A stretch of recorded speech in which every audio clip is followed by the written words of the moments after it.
Olá, internautas, sejam bem-vindos de volta a um novo episódio do Pode Já, sempre com uma figura ilustre, importante da nossa política, da nossa economia. Hoje a gente está tendo o prazer de receber aqui Túlio Gadelha, deputado federal, candidato, pré-candidato ao Senado, que nos dá a honra dessa visita.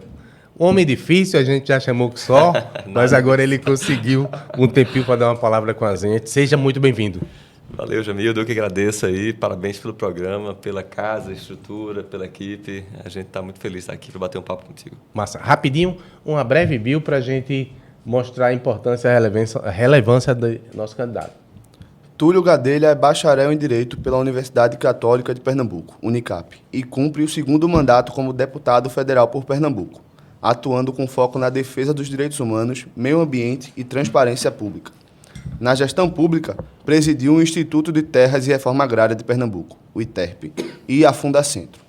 Eleito para a Câmara dos Deputados em 2018 e reeleito em 2022, criou o projeto Emendas Participativas durante a trajetória parlamentar, mecanismo que consulta a população para definir a aplicação de recursos no Estado.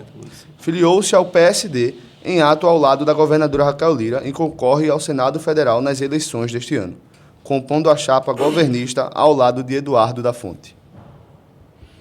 Túlio, conta aí pra gente, como é que foi esse processo? Você estava no PDT, ingressou no PSD, o partido de Raquel. O que é que mudou politicamente? Era uma maneira de colaborar com Raquel ou era uma maneira de se viabilizar nessas eleições em um novo patamar? Historia um pouco como é que foi isso aí. Não, Jamildo, primeiro dizer que meu primeiro partido foi o PDT, né? Fui 16 anos filiado ao PDT. Minha formação política vem daí, do trabalhismo, da luta pelos direitos sociais e fui da juventude, lembro da escola de formação política do partido. Depois fui secretário-geral, já no movimento estudantil daqui de Pernambuco, fui diretor da UEP, União dos Estudantes de Pernambuco.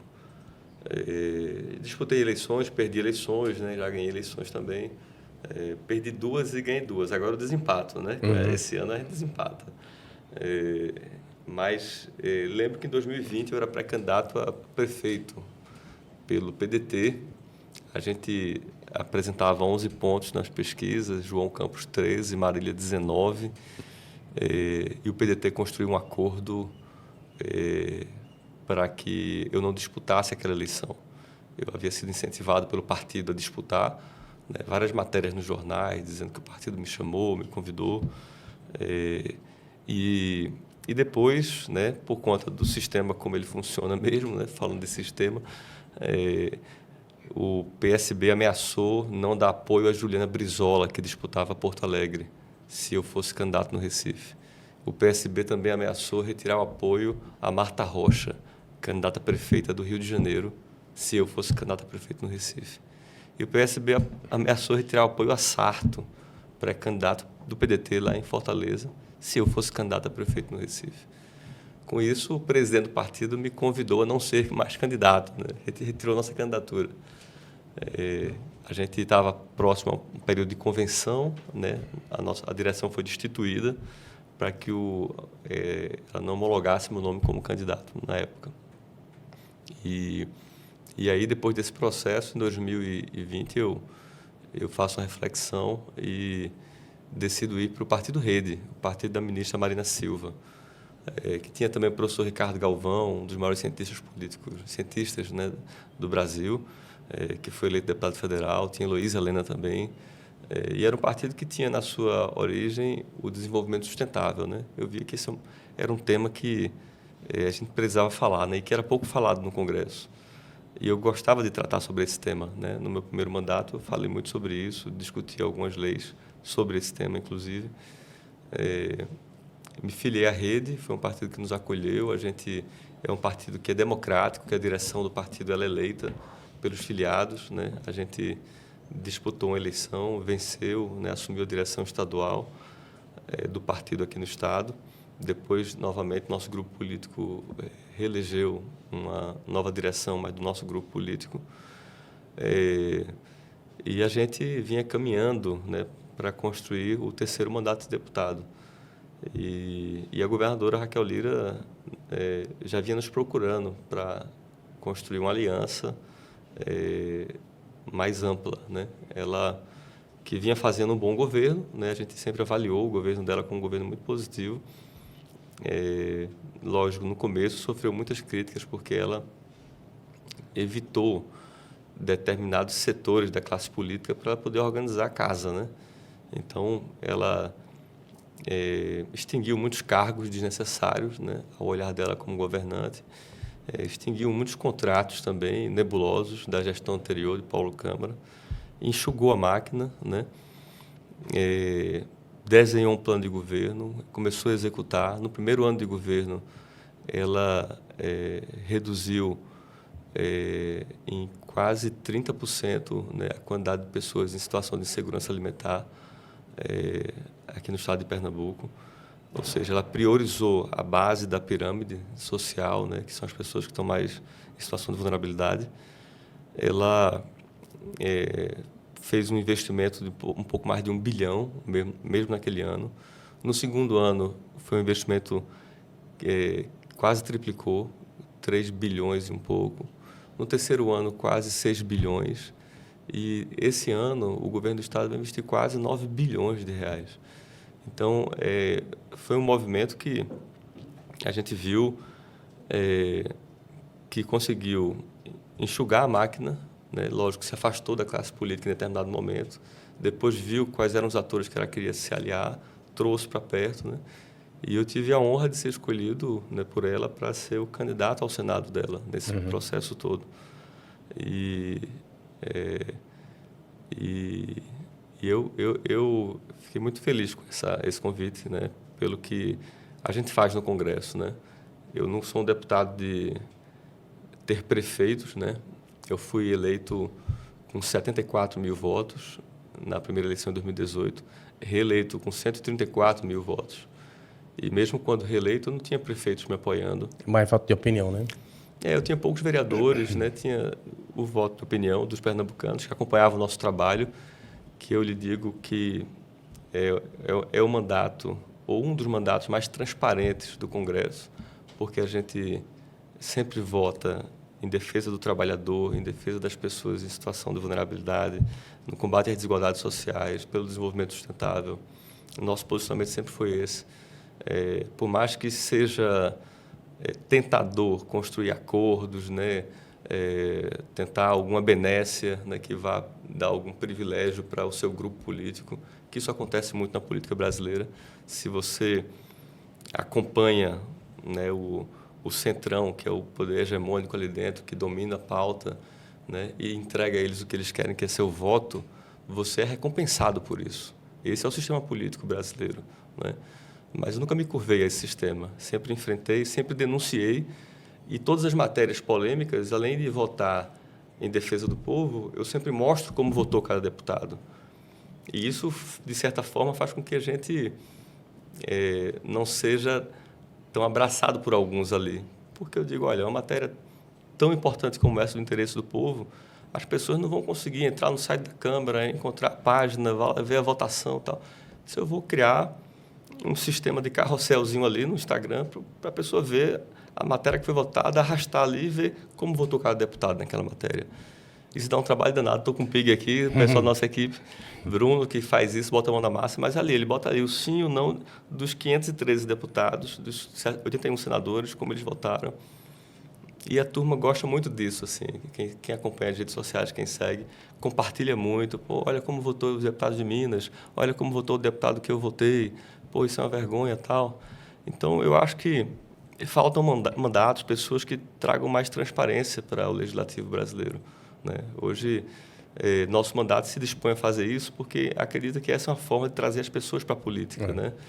Eu queria voltar só um pouquinho. Diz aí. Algumas pessoas... Se deixar, eu vou ficar falando, viu? Não, Você tranquilo. Aqui é muito informal. Mas voltar um pouquinho para mostrar como é que aconteceu essa sua relação com a governadora, com Raquel. Quando era prefeita, eu imagino que foi porque ela não tinha lá parlamentares que, a partir de Caruaru, ela achasse que representava a cidade. E aí você entrou nesse vácuo? Não, eu não acho que seja por... Como é que se diz? Por ausência de escolhas, né? Porque Não, era tô um dizendo- governo bem avaliado. Sim, A mas é porque, veja, governadora sempre teve. tinha deputados que eram oposição, não ia ajudar. Então, ficava mais fácil ter uma relação com uma pessoa que não era da cidade, que podia representar os interesses da cidade. Foi aí que vocês uniram forças. Veja, ela nunca votou em mim para deputado, né, Raquel, quando era prefeita, né? Ela sempre acompanhou o nosso mandato e eu acompanhei o trabalho dela. E eu sempre ajudei a cidade de Caruaru. E nunca pedi a ela voto em troca, como se faz na política, né? Na política brasileira. Eu ajudava porque eu via que era uma necessidade da cidade, né, dos movimentos sociais, que as mulheres precisavam disso, daquilo. E a gente, por exemplo, construiu um centro de qualificação profissional em Caruaru da Mulher, com emendas nossas, né? Que faz um belíssimo trabalho até hoje, com milhares de mulheres qualificadas profissionalmente, né? Então, assim, nossa parceria sempre foi uma parceria genuinamente construtiva, olhando o interesse público, né? É isso que eu tento frisar. É uma união aí de interesses. Você também precisava ampliar bases pelo interior. Normalmente, no começo, era mais Recife ou região metropolitana, e isso ajudou, né? Jamildo, para disputar uma candidatura ao Senado, um deputado, como eu posso dizer, eleito sem uma estrutura tradicional da política, né? Esse é um esforço hercúleo e que eu não lembro, né, na história de Pernambuco, algo que tenha acontecido, um senador que tenha sido eleito sem alianças, né? Então, eu avaliei muito, né? Mas assim, o que me fez garantir a palavra que seria o candidato dela foi o trabalho que ela fez quando prefeita e como governadora e os resultados que esse trabalho tem dado, né? Isso resultou também na aprovação dela, né? Como é que uma governadora, que a gente via pesquisas, né, que tinha à época 30% das intenções de voto, mas tinha 62% de boa avaliação no governo. Como é que isso, por que isso estava acontecendo? Porque as pessoas não associavam os bons resultados do governo à pessoa dela, né? E eu via que era apenas um problema de comunicação, que ela cresceria muito, né? Melhorou também a comunicação. Mais objetiva, né? Mais criativa. E naquele momento, ela tinha 19% dos eleitores de Lula apenas, né? E eu dizia, poxa, eu trabalho no Congresso, fiscalizo o presidente, vejo as políticas públicas que ele tenta realizar e articula no Congresso, sei o que ele quer fazer. A Raquel está fazendo tudo isso em Pernambuco. O eleitor de Lula ainda não entendeu que Raquel faz como ele faz, como Lula faz. Quando o eleitor de Lula entender isso, naturalmente esse eleitor vai migrar para Raquel, porque as pessoas estão com mais oportunidade de emprego, o índice de desemprego no estado de Pernambuco nunca teve tão baixo nos últimos 15 anos.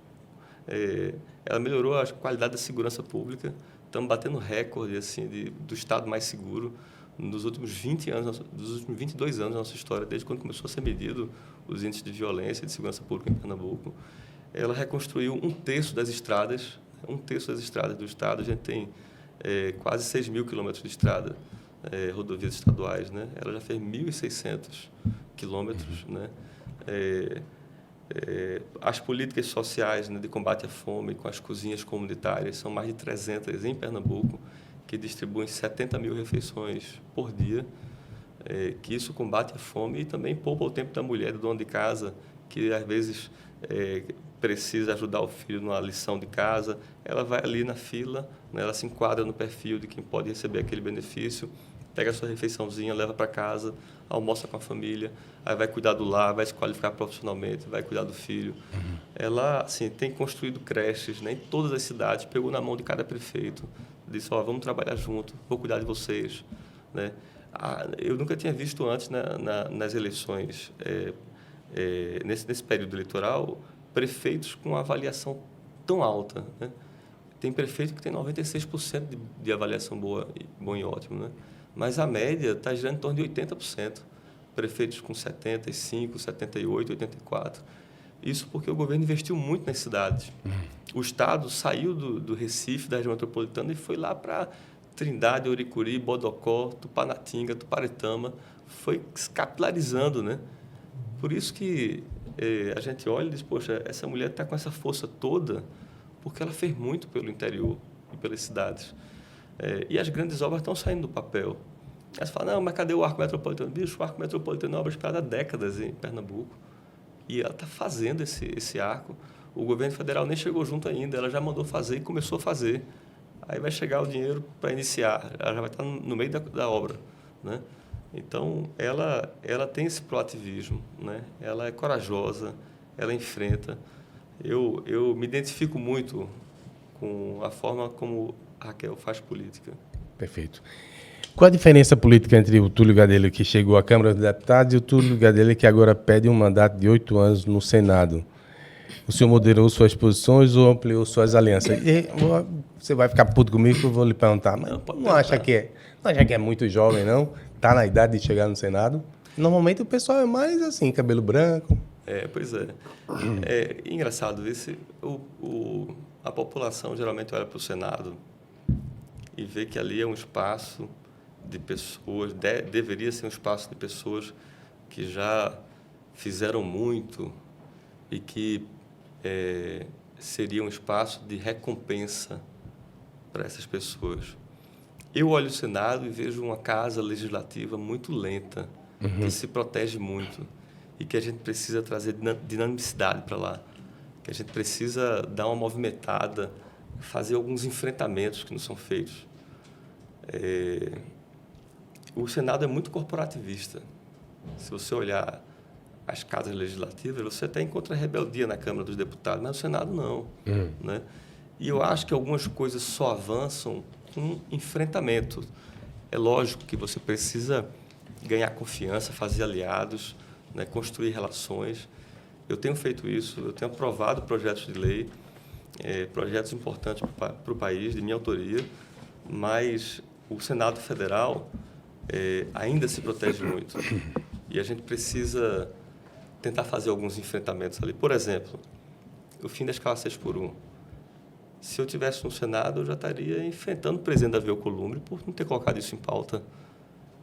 E faz parte da democracia, da política, fazer o bom constrangimento. Porque, presidente, não é possível que um projeto como esse depende da sua boa vontade e você está sentado em cima desse projeto. E ele sentou em cima e não sai mesmo, né? E não sai mesmo. Ele é grandão e não quer sair, não. É difícil tirar, né? Mas a gente precisa mobilizar a sociedade e mostrar que é possível, quando a gente está organizado, fazer um enfrentamento para as coisas avançarem no Brasil. Você veio aqui ele perguntar sobre o Senado na prática. Como a direita tem se fortalecido lá? Votações nacionais recentes mostraram essa força. Recusa do Messias, né? Não passou da AGU para a indicação para o STF. A derrubada do veto de Lula para a redução das penas dos presos de 8 de janeiro. E tem o Alcolumbre sentado, como o senhor disse, em cima da questão da escala. Você acha que ele já está fechado com o Flávio? Quem? O Alcolumbre? Acho que não. Com o Flávio Bolsonaro? Acho que não, Jamildo. Mas ele está flertando muito com a direita, não? Olha, eu acho que ontem, pelo menos eu vi ontem, esse vídeo do presidente Hugo Mota declarando voto em Lula, né? Fato novo, verdade. Então, é lógico que ele sabe... Mas a Câmara não é o Senado, né? Pois é. Eu acho que o presidente sempre foi muito hábil para estabelecer relações com os presidentes das casas, né? Mas Davi, ele tem sido duro na queda para a gente poder avançar com alguns projetos importantes. Por isso que eu acho importante que Lula tente fazer maioria no Senado, para dizer, olha, desse jeito não dá mais para a gente trabalhar, né? Algumas alianças, elas são importantes para o Brasil construir consenso e avançar em políticas públicas, em projetos importantes. Mas outras alianças são questionáveis, né? Outras alianças são questionáveis, porque se são projetos tão importantes, né, por que a gente não faz esse enfrentamento como deveria fazer, né? Então, eu queria lhe dizer que o Túlio de antigamente continua, o de hoje continua tão audacioso e corajoso como de antigamente, mas agora sabendo onde pisar, sabendo onde pressionar, né? Porque não adianta apenas se bater na mesa, ir para cima, você tem que entender o sistema, como ele funciona, a quem ele serve, e saber quais são os interesses de cada um ali, né? Então, acho que a gente tem condição de fazer um grande trabalho no Senado. Isso enseja aqui essa questão militante versus o senador. O Senado exige articulação com prefeitos, empresários, setores produtivos e grupos políticos muito diferentes. Sua trajetória foi marcada por posições ideológicas bastante definidas, né? E para algumas pessoas até radical. O senhor precisa estar preparado para ser menos militante e mais articulador? É isso que exigiria no Senado? Olha, eu estou no PSD, né? Já virou centro. Um partido de articulação, né? Mas sem perder a chama de alguém que tem lado na política. Então, para você ter ideia, Jamildo, o nosso partido é o partido que mais ajuda o presidente Lula. Acredita nisso? Nós damos, em média, 32 votos ao presidente em cada matéria do interesse dele. Isso aí é mais do que o dobro do que o PSB dá. Mais do que o dobro. O nosso partido tem 3 ministérios no governo. E bons ministros. André de Paula, ministro da Agricultura. Então, assim, eu destaco ele porque, na minha opinião, ele é o cara mais diplomático e hábil que existe, Verdade. Talvez, na política pernambucana e brasileira, né? Então, a gente tem condições de construir e fortalecer essas pontes. O presidente Lula precisa de aliados leais ao lado dele, que tenham lado na política, que não coloquem faca no pescoço, que a gente sabe como funciona isso, né? No Senado. Então, eu estou preparado e pronto e querendo para poder trabalhar com o presidente e ajudar a governadora Raquel Lira a governar. Certo. Olha, falar sobre pragmatismo. O senhor construiu boa parte de sua trajetória política no campo da esquerda e ligado ao presidente Lula. Agora disputa o Senado na chapa de Raquel, que para algumas pessoas é um pouco mais conservadora. O eleitor de esquerda deve enxergar essa decisão como uma coerência política ou como pragmatismo eleitoral? Olha, Jamildo, eu acho que você vai entender o que eu vou querer lhe dizer com relação à política Meu papel brasileira. aqui é provocável. Não, eu sei disso. Eu acho ótimo isso. A gente tem vivido nos últimos anos um período de polarização que vem se acentuando em decorrência de muitos fatores, né? As redes sociais é um desses fatores. Terrível. Que fortalece essas bolhas, os discursos, né? As pessoas encontram cada vez pessoas mais parecidas com ela, onde aquilo reafirma aquela posição da pessoa que pensa daquela forma. E essas bolhas que vão se fortalecendo, elas não vão conseguindo dialogar, né? Ao ponto disso aumentar o nível de intolerância de uma sociedade e dificultar o diálogo.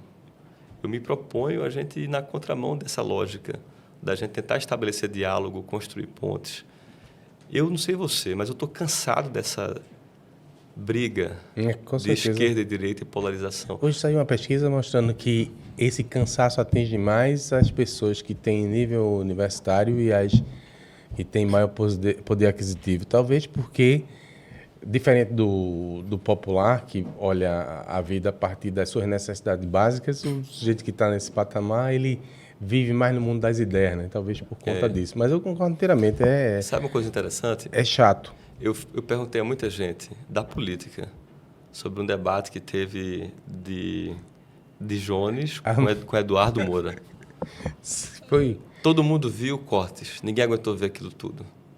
Por que cansa? Porque não acrescenta nada. Porque é um festival de xingamentos de um lado para o outro, né?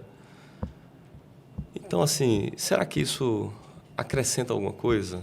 Falando na boa, assim, acrescenta alguma coisa para a política brasileira? Eu acho que não acrescenta, entende? Eu acho que, assim, provoca reflexão, fica um lado atacando o outro. A gente tem a capacidade de construir consensos, de ver quais são as nossas convergências e trabalhar nelas. Tanto problema a gente tem para resolver aí, fica um xingando o outro, fica... Por isso que eu acredito que a gente pode virar essa chave, sabe, na política brasileira. Esse momento ele tende a acabar nos próximos anos. E o presidente Lula tentou fazer isso. Você lembra quando o presidente foi eleito nesse terceiro mandato, agora em 22? E o slogan dele era União e Reconstrução. Né? Ele está tentando unir, está tentando reconstruir, está tentando acabar com essa polarização, para a gente encontrar o que o nosso caminho enquanto país, né? Mas parece que metade não quer esse caminho, né? Você vê pelas pesquisas que o governo dele continua com a rejeição elevada. Você percebe que existe muito enfrentamento, as redes sociais continuam obstacularizando qualquer acordo nacional. Vai para onde? Pois é, e daí as medidas que a gente precisa tomar no parlamento, né? E veja, e o governo, por mais boa vontade que ele possa ter, de mãos atadas, né? Porque a questão das emendas, elas simplesmente pulverizam o orçamento, metade é comprometido a partir de uma orientação partidária e não de estratégia de país. Pois é, Como é que resolve isso? Eu estou resolvendo mudando a prática política, né? Eu faço, para destinar minhas emendas, eu faço consulta pública. Eu convido a sociedade pernambucana a inscrever projetos no nosso site. Passamos meses inscrevendo os projetos das mais diversas áreas, na área do meio ambiente, da saúde, da segurança, mobilidade, agricultura familiar. Esses projetos eles são inscritos e mais de 200 projetos, todos os anos, são votados, né? A gente abre uma votação durante 5 dias, onde cada proponente do projeto mobiliza a sua comunidade para votar naquele projeto. Então, por exemplo, se na sua cidade, no seu bairro, precisa se fazer uma ciclovia, é um pedido do seu bairro, da sua comunidade, mas também tem uma escola que precisa de uma reforma. E no hospital ali próximo também precisa de um equipamento novo de raio-x. Cada um desses equipamentos novos custa R$500 mil.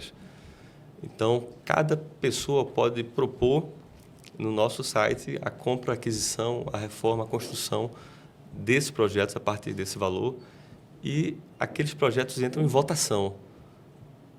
E cada cidadão tem um voto, cada CPF é um voto.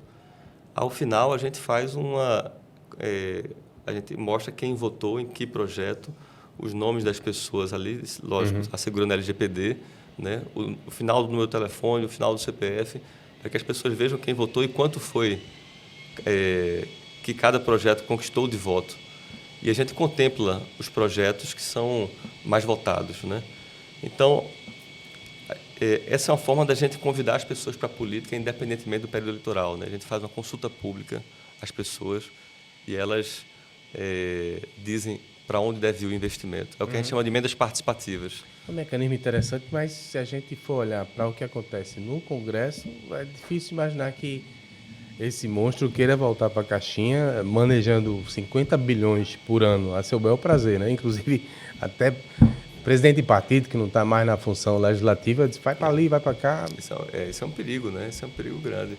Se um presidente de partido faz isso, outras pessoas também poderiam fazer, né? E qual a garantia que não faz, né? E qual a garantia que não faz, pois é. Por isso que a gente faz uma consulta, viu, Jamildo? Assim, que eu acho que é uma forma de você chamar as pessoas para a política, para debater a política, as necessidades da comunidade, independentemente do período eleitoral, né?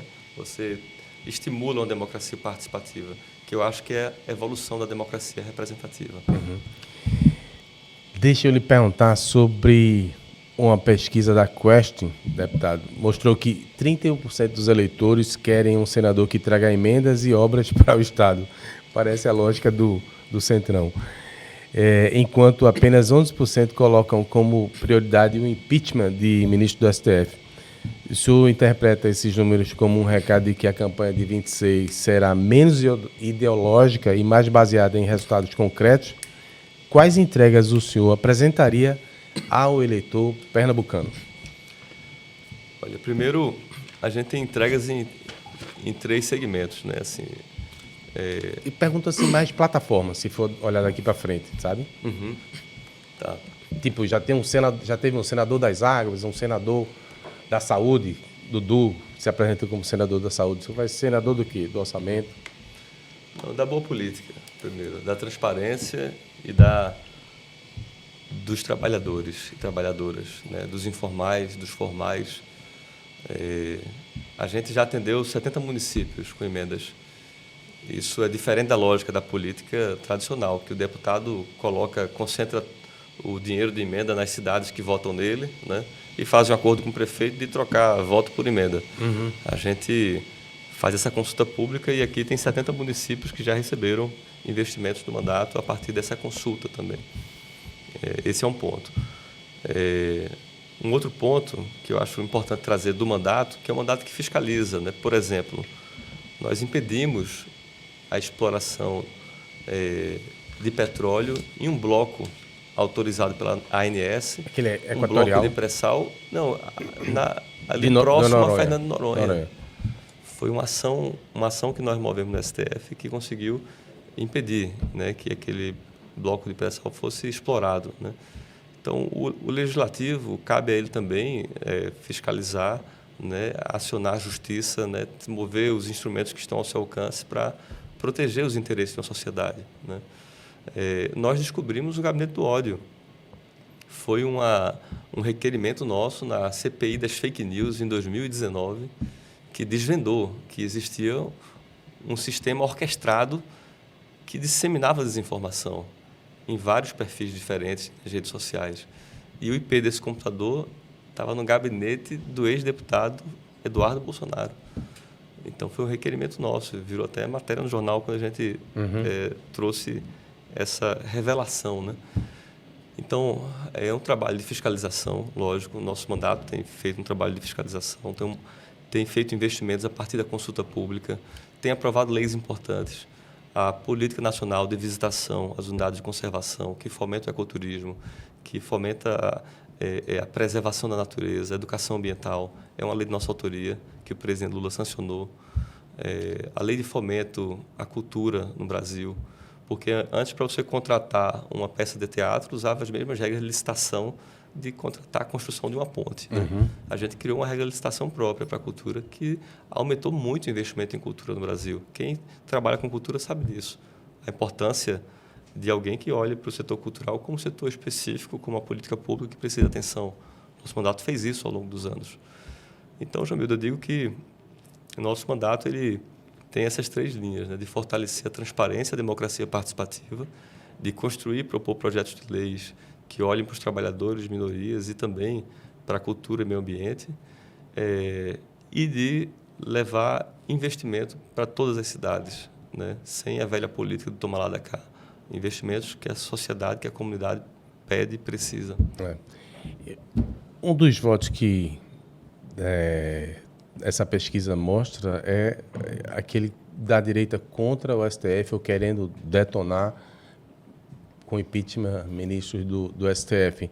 Aqui em Pernambuco, ao que parece, só tem Mendoncinha aqui e está professando hoje muito mais próximo do bolsonarismo esse tipo de atitude, né? Como é que o senhor vê esse tipo de colocação por parte dos defensores de um STF tipo de volta à caixinha? Qual circunstância o senhor consideraria que seria justificável essa iniciativa de impeachment de ministro do STF? Aproveito, qual a avaliação que o senhor faz do STF nos últimos anos? Eu vejo com muita preocupação... O senhor que é bacharel, conhece bem essa área. Tá.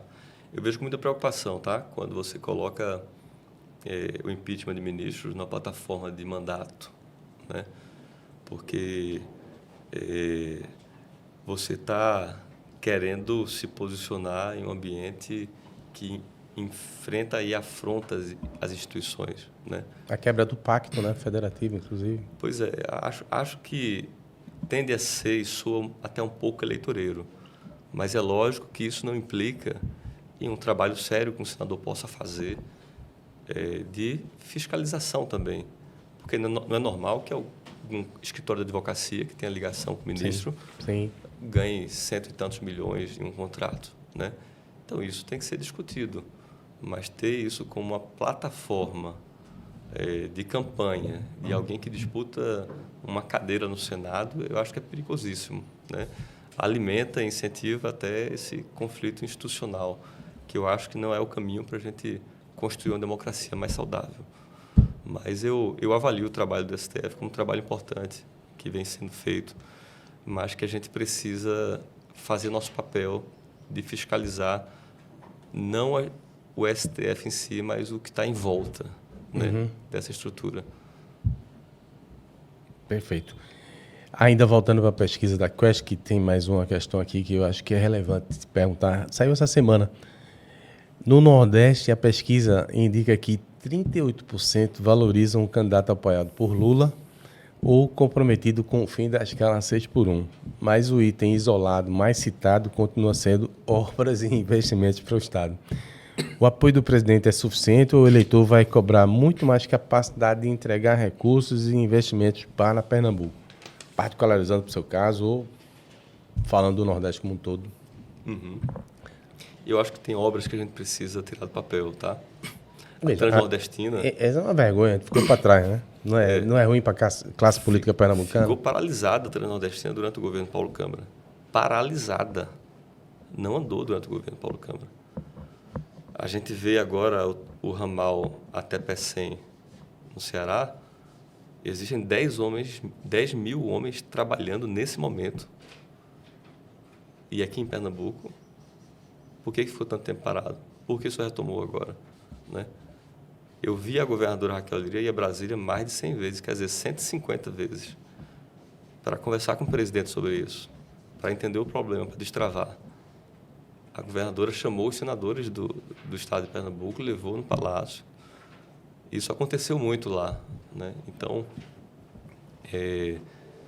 finalmente, as obras estão retomando da Transnordestina. E isso vai fomentar muito que novas indústrias se instalem aqui.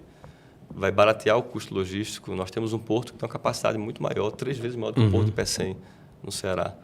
Né? Para que o produtor que produz aqui consiga escoar a sua produção para fora do país, se necessário, para um porto. Então, Jamildo, além dessas grandes obras, né, que são importantes, como mostram as pesquisas que o eleitor quer, senadores que defendam grandes obras e investimentos, uma outra obra muito estratégica é o Canal do Sertão. Um canal que possa levar água para Araripe. E tem um tempo, hein? Mais de 30 municípios esperam por esse canal, para a gente fomentar a fruticultura também no Araripe. A gente viu que o Sertão São Francisco foi atendido ali, né, com uma obra importantíssima, como o Canal do Sertão. Mas o Araripe ficou esquecido. A gente tem condição de fazer isso, de chamar o presidente Lula, de falar dessa obra, de iniciar um projeto como esse. Isso é desenvolvimento, né? Isso que traz esperança na vida das pessoas. Ver sua terra sendo valorizada, empresas chegando, indústria, tecnologia. Fora a discussão da soberania do país, né? Que passa pelas terras raras, pelo advento das novas tecnologias que a gente pode trazer para cá, pela formação e qualificação dos brasileiros para poder dominar essas tecnologias. A gente precisa ser um país que saia dessa lógica das commodities. A gente pode fazer mais, eu acredito nisso. Deixa eu fazer um registro aqui que o senhor falou de Transnordestina. Não vou fazer a defesa do governo Paulo Câmara, porque ele responde pelos atos dele, mas Pernambuco foi prejudicado enormemente no final da gestão de Bolsonaro, em 22, quando ele simplesmente alijou e deu o direito do Ceará fazer a perna sozinha e tirar Pernambuco da jogada. Inclusive, tive a oportunidade de visitar, está na internet, de entrevistá-lo na CBN, né? E aí eu perguntei para ele, presidente, pode sem nenhum viés, o que é que aconteceu? Você explique no final do seu governo por que é que a obra foi descontinuada para Pernambuco. Ele falou 4, 5 minutos e não respondeu porque não tinha resposta. Simplesmente houve um acordo para beneficiar o Ceará, porque o Ceará tem interesse lá, a CFN, ligada aos cearenses, de seguir para lá. E a gente acabou sendo passado para trás, infelizmente. Mas o senhor falava aí da questão da soberania, a gente corre o risco de ter golpe de Trump por aqui, nessas eleições, tão interessado o tal Marco Rubio no Brasil e influenciar as eleições no Brasil? Corre o risco, mas não de uma interferência, como posso dizer, tradicional, né, para os Estados Unidos, como a gente viu na Venezuela e em outros países, né, com força militar, com ameaça. Eu não acredito que isso seja possível, né, nos dias de hoje, mas de uma interferência direta através de algo que a gente usa todos os dias, né, que são as redes sociais. A comunicação. A comunicação, esses algoritmos que para a gente é uma caixa preta, a gente não sabe como funciona, né, por que figuras da extrema-direita têm seu conteúdo tão difundido, enquanto o campo progressista não consegue sair da sua bolha, né? O Congresso eleito nas últimas eleições, principalmente na última eleição, tem sido muito mais conservador do que em eleições anteriores, né? Eu tenho acompanhado a redução do campo progressista, que tinha 170 deputados, caiu para 140 e pouco, agora 120 e poucos deputados, né? Então, cada vez mais o campo progressista depende de um diálogo com o centro democrático para que a gente possa unir forças e vencer essa extrema-direita. Né? Então, bem, eu acredito que a interferência que os Estados Unidos possam fazer na política brasileira seja através das tecnologias, das redes sociais e da manipulação dos algoritmos. Tomara que estejamos equivocados em relação a isso e se dê tudo na mais perfeita paz e harmonia, né? Humberto Costa e Marília Arraes disputam o mesmo eleitorado mais identificado com Lula. Onde está o espaço eleitoral de Túlio Gadelha? Por que um eleitor lulista escolheria o senhor em vez de Humberto ou Marília? E no sentido inverso, por que um eleitor de centro ou de direita que apoia Raquel Lira deveria votar em Túlio Gadelha, alguém historicamente identificado com a esquerda? Porque eu sou o único que tem a capacidade de construir essa ponte entre Raquel e Lula.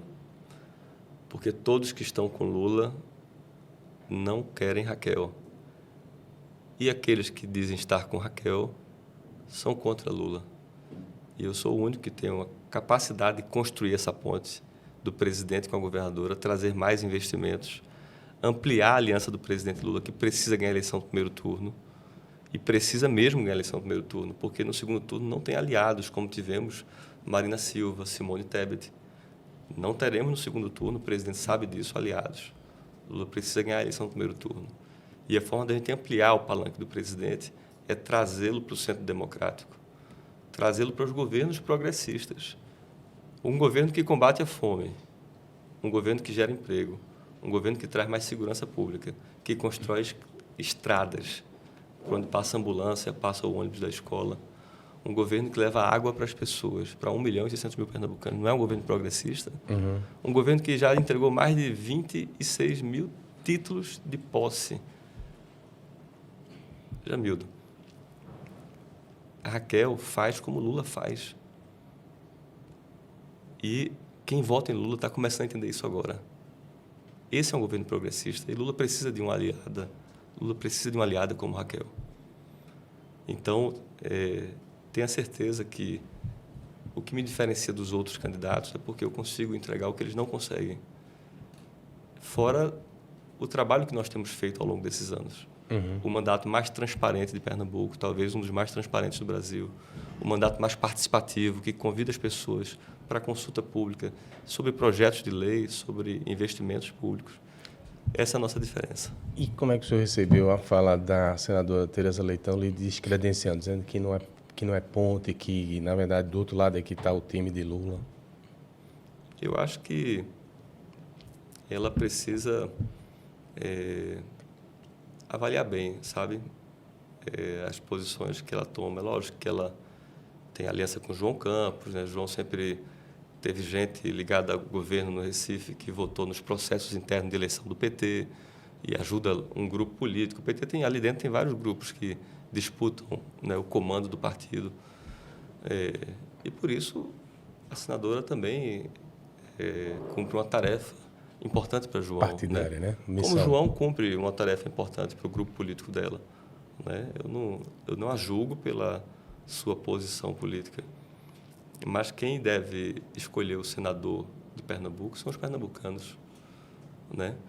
O PT, ele precisa entender que o pernambucano ele é diferenciado.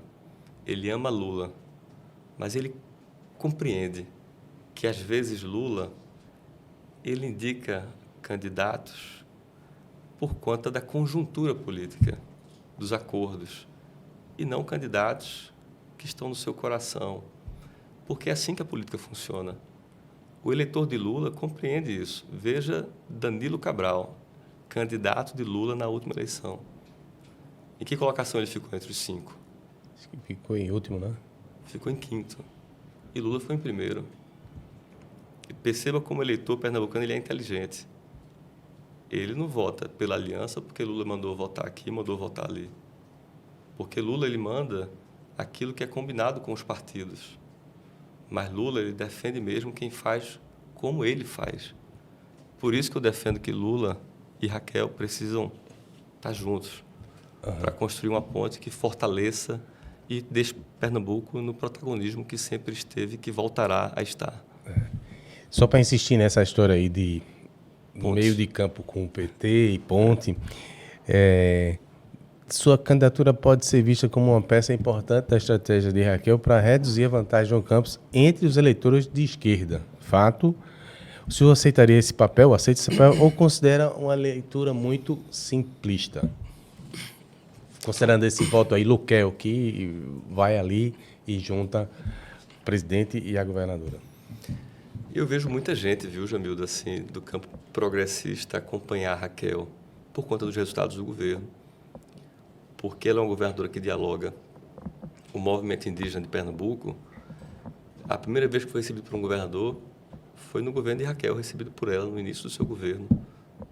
Mais de 20 caciques, né, do interior, e a gente tem várias etnias, né, espalhadas, Chucuru, Capinauá, Pancararu, Pancará, Funiô. Então, a Raquel dialoga com os movimentos sociais, movimentos de luta por moradia. Vejo vários movimentos que vão votar em Raquel.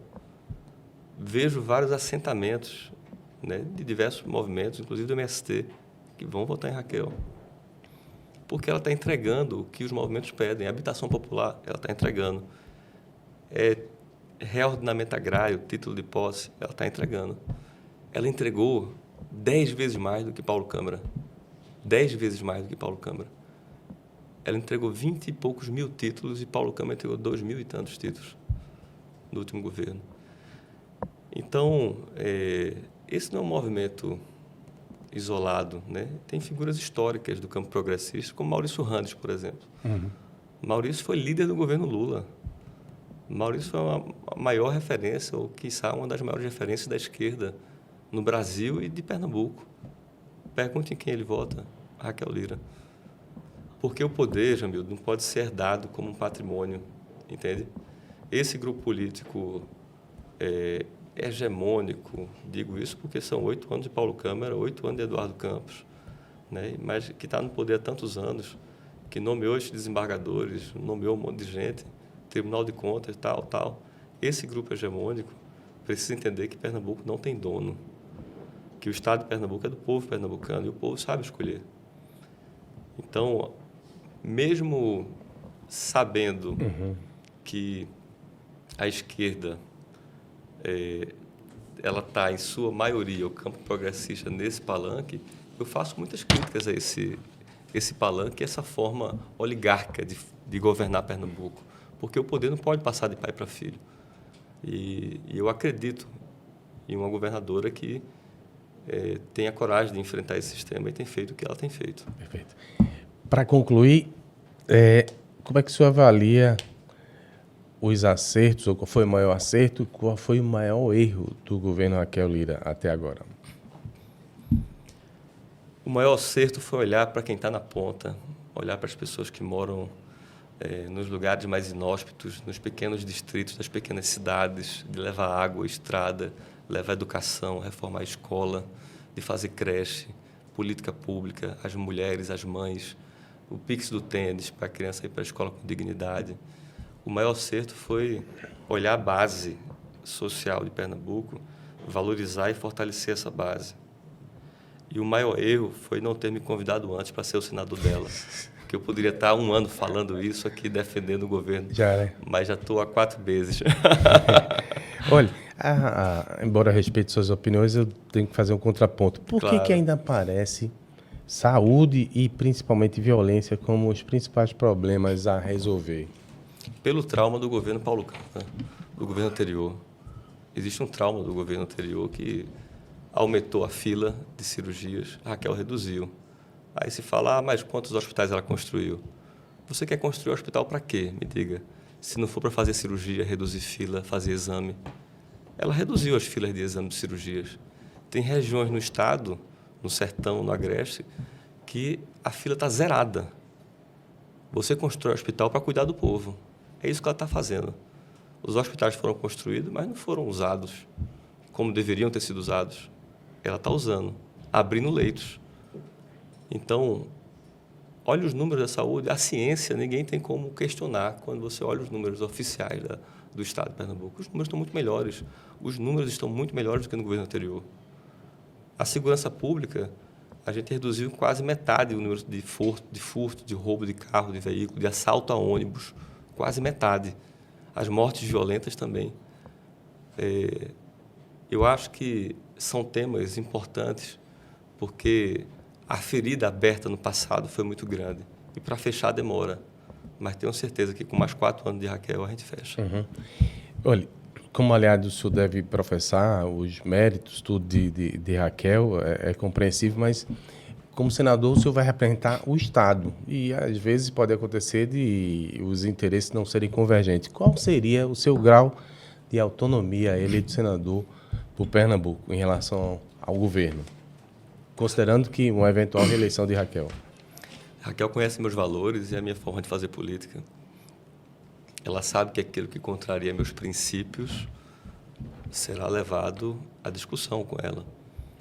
Então, ela não me escolhe porque eu tenho mais força, mais prefeito, mais dinheiro. Eu acho que eu sou o candidato mais pobre de todos os outros candidatos ao Senado. Eu não sou de família tradicional. Eu não herdei poder, não tenho prefeituras. Essa é a primeira vez que alguém pega na minha mão, na política, para dizer, vem comigo, eu te ajudo, né? E eu sei reconhecer isso. Mas também eu tenho meus princípios e nunca baixei a cabeça para o Congresso, para o sistema. Sempre dei votos coerentes com aquilo que eu defendo e acredito. O povo pernambucano sabe disso. Tanto que fui reeleito com quase o dobro de votos, sem as bases tradicionais da política. Então, eu tenho certeza que ela respeita, me respeita, me conhece, que ela não vai errar com Pernambuco como não errou até agora. Uhum. Independente do resultado, o senhor ainda sonha com a Prefeitura do Recife? Essa é para encerrar mesmo. Em um futuro próximo? Dizem que se eu for pré-candidato a prefeito no Recife e não disputar a eleição, eu já posso pedir música no Fantástico, né? Porque eu era pré-candidato em 20, fui em 24, mas essa é uma discussão que eu não coloco em pauta, Jamildo, né? O destino, ele é tão vasto, né? Assim, a gente, nesses tempos atuais, consegue olhar os próximos meses e alguns anos à frente o que a gente pretende fazer, né? E também depende muito da conjuntura. Uhum. Ninguém é candidato de si mesmo, né? Como se diz. Se o Recife estiver bem cuidado, qual a necessidade, né? Mas a gente discute isso no tempo certo. Perfeito. Alguma coisa que eu não lhe perguntei que é relevante, que é importante para a gente concluir? Suas considerações finais, então. Eu acho que você perguntou muita coisa até, viu? Não, acho que a política é feita de diálogo, né? A gente tem se afastado disso. O Congresso tem envergonhado muitos parlamentares, né? Ainda existem pessoas sérias ali dentro, pessoas que pensam o Brasil, que querem discutir um futuro melhor, encontrar caminhos, construir consensos. Ainda existem essas pessoas, só que elas não estão sendo vistas porque elas estão sendo cobertas por aqueles que querem fazer confusão, que querem espalhar muita estridência, desinformação, né? Muita lacração. Querem gritar, lacrar. Então, eu não acredito que essa política entregue resultados, né? Mas eu acredito na política com ideais, com postura, com retidão. E por isso que a gente tem juntado tanta gente boa junto com Raquel para continuar esse estado de transformação de Pernambuco. Raquel e Lula vão entregar seus melhores governos daqui a 4 anos. Tenho certeza disso, para Pernambuco e para o Brasil. Eu acredito nisso. Ok.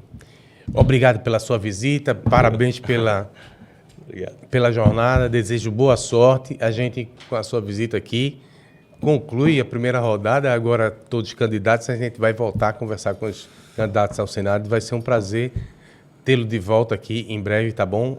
Vamos voltar aqui, com certeza. Felicidade grande. Sempre muito bom. Abraço na patroa. Tomar um café para deixar, vou dar um abraço. Ela vai estar aqui amanhã. Chega amanhã é quarta? Que saudade de comer tapioca na Aurora. Pois é. Vamos começar a tapioquinha e respirar um pouquinho para mergulhar nessa campanha. Tá bom. A gente vai, mas volta. Abraço forte. Valeu. Obrigado pela audiência.